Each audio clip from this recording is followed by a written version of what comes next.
After we broke up, I suddenly remembered all my pajamas were still at his place. I called Liam asking him to send them over, but he told me to come get them myself.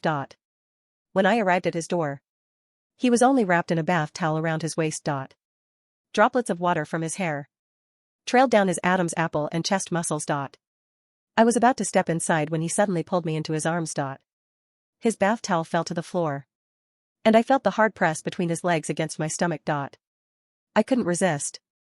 We ended up having a wild night. The next morning, I woke up in his arms. We spoke almost simultaneously. How about we start over? I asked. I'm sorry, he said. I'm getting married. The morning light was a bit harsh, catching on Liam's sculpted abs. My mind went blank. I thought I'd misheard him. What did you say? Liam looked calm. He leaned against the headboard, lit a cigarette. All my friends are married. I've had my fun. It's time to settle down. Smoke billowed, making me cough uncontrollably. In the past, he would have immediately put out his cigarette and come to comfort me.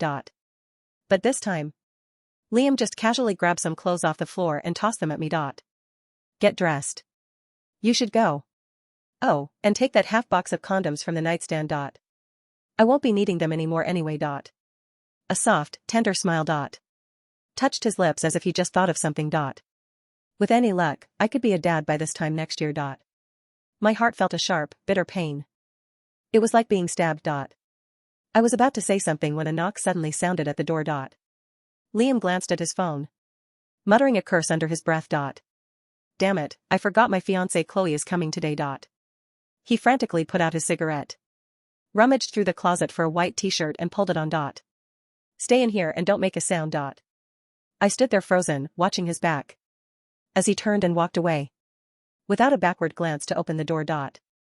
I sniffled, but my tears betrayed me, spilling down my cheeks as if to force myself to give up hope. I inexplicably pulled the bedroom door open a crack. The girl at the door was elegant and spoke softly.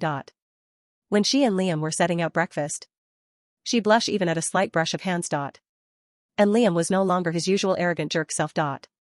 I spoke carefully, afraid of saying anything too harsh. It wasn't until Chloe looked down asking in a quiet voice, I heard you had a girlfriend for 3 years. Her voice grew softer. What if she comes back for you someday? Will you leave me and get back together with her? After all, we've only known each other for less than a month. And you two had 3 years together. Who's spreading that nonsense? Liam's face instantly darkened, his tone icy. Is someone jealous that I found true love? Deliberately telling you all that bullshit? The next second, seeing Chloe's teary eyes, he panicked.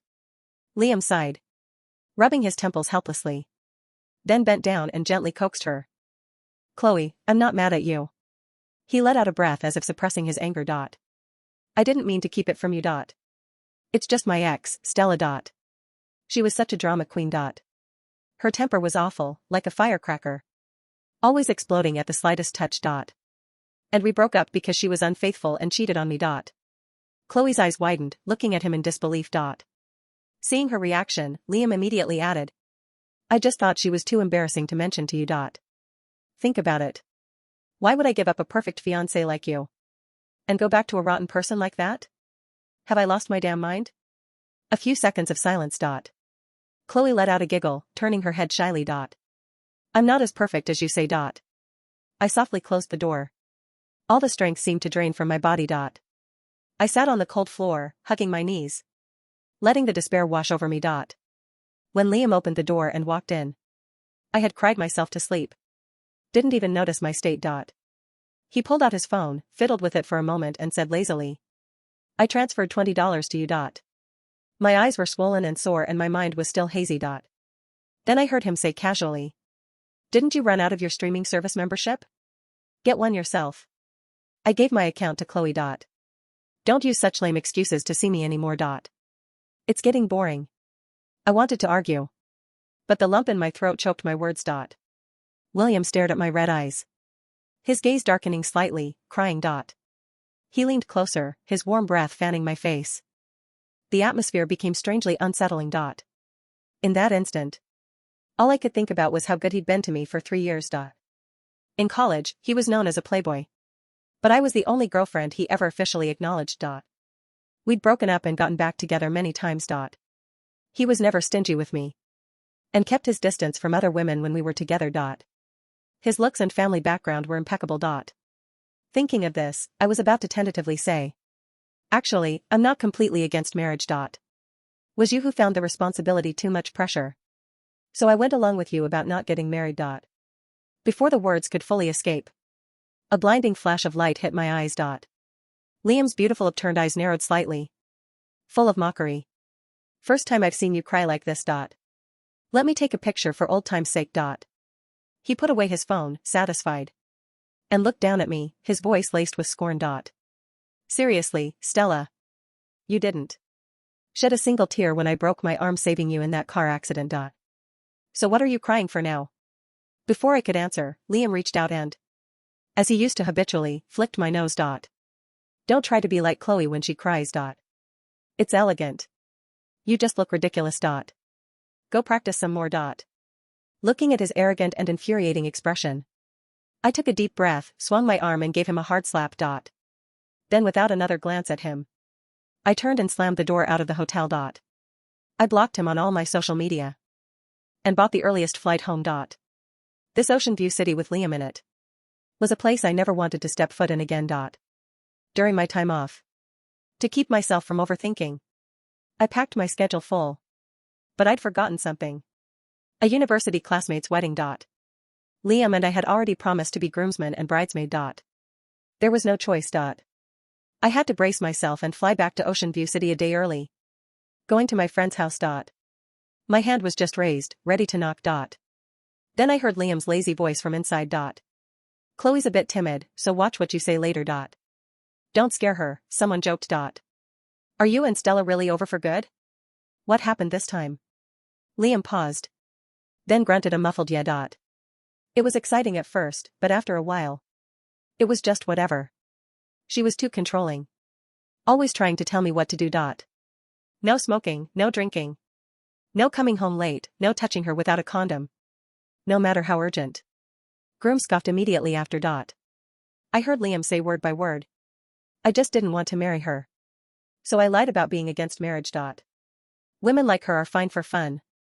But for marriage, it has to be someone sweet and sensible like Chloe. You guys don't even know Chloe is incredibly compliant. He barely has a temper. The latter half of his sentence stopped abruptly. The moment I pushed the door open and our eyes met. Liam visibly flustered for a moment. But the next second he regained his composure, smiling as he greeted me. You're here. Then he stood up, apologizing to everyone in the room. It's almost time. I need to check in or my significant other will start worrying. After he left, the atmosphere in the room became extremely awkward. Everyone joked and tried to change the subject. Only Caleb, Liam's quietest friend, suddenly walked over and coldly dropped a line. I told you two weren't right for each other a long time ago. The wedding day arrived with a forecast of heavy rain, which felt fitting for the storm brewing in my chest. As a bridesmaid, I was forced into a pastel pink dress that was a little too tight around the ribs. I stood in the hallway of the hotel, adjusting my strap, when I saw him. Liam was in a tailored black suit, looking devastatingly handsome. He was adjusting his cufflinks, and for a split second, my heart did that treacherous flip it always did. But then Chloe appeared. She was in a soft blue dress, looking like a porcelain doll.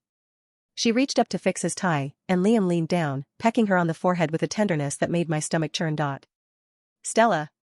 The bride, Maya, waved me over. She looked stressed. Thank God you're here. We're short a groomsman for the photos. Caleb is stuck in traffic. Can you stand next to Liam? I'd rather stand in the rain, I muttered, but Maya shot me a desperate look. I walked over. Liam didn't even look at me. He was too busy whispering something into Chloe's ear that made her giggle. Ex-girlfriends usually have the grace to stay in the background, Liam murmured as we lined up for the photo. He didn't turn his head, keeping his eyes on the camera.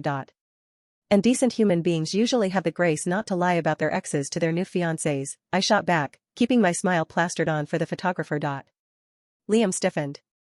I didn't lie. I simplified. Unfaithful? Cheated? Is that your version of simplifying? You cheated on me with your work, he said smoothly. Always busy. Always tired. Same thing. I wanted to scream. I wanted to tell Chloe right there and then that the man she was marrying was a pathological liar who had slept with me 2 weeks ago. But looking at her innocent, trusting face, I faltered. She didn't deserve to be humiliated at a wedding. The ceremony was a blur. During the reception, I sat at the singles table, nursing a glass of champagne. Caleb finally arrived, looking disheveled but sharp in his suit. He took the empty seat next to me. You look like you're plotting a murder, he observed, pouring himself a drink. Just an exposé, I said. Why didn't you tell me? Tell you what?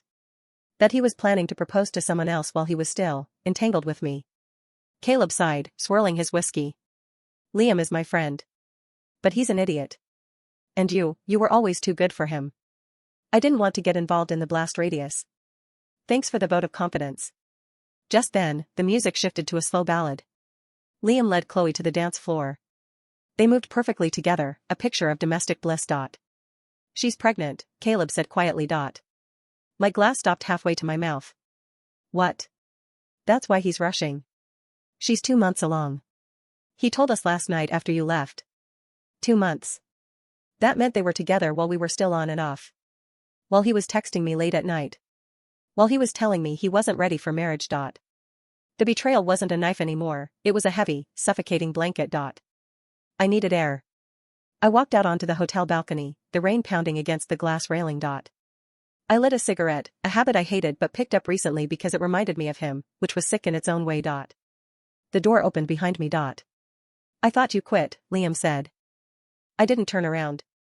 I thought you were busy being a father-to-be. He walked up beside me, leaning on the railing. He smelled like expensive cologne and arrogance. Who told you? Caleb? He scoffed. Big mouth. Does she know? I asked, looking at him. Does she know you were sleeping with me 2 weeks ago? While she was pregnant with your child? Liam's face hardened. It was a mistake. A moment of weakness. It meant nothing. It meant something to me, I whispered. And I bet it would mean something to her. He grabbed my wrist. His grip was tight, bordering on painful. You say a word to her, Stella, and I will ruin you. I know where you work. I know your boss. I can make your life very difficult. I looked down at his hand on my wrist, then up at his eyes. The fear I used to feel, the desperate need for his approval, was gone. Replaced by a cold, sharp anger. You think you can threaten me? I laughed, a harsh sound in the rain. Liam, you're terrified. You're terrified because you know deep down that this perfect life you're building is made of glass. And I'm the rock. I pulled my wrist free. But don't worry. I won't tell her. Not because of your threats. But because I want to see how long you can keep up the act before you suffocate. I flicked the cigarette butt over the railing and walked back inside. I returned to my city and threw myself into work. I got a promotion. I started dating a nice guy named Mark, an accountant who hated smoking and always texted back. It was peaceful. Boring, but peaceful. 6 months later, I received an invitation. Liam and Chloe. The wedding of the year. It was thick, creamy cardstock with gold lettering. I was about to throw it in the trash when a second envelope fell out. A handwritten note. Stella, I know things ended badly. But Maya said you were asking about us. I'd love for you to come.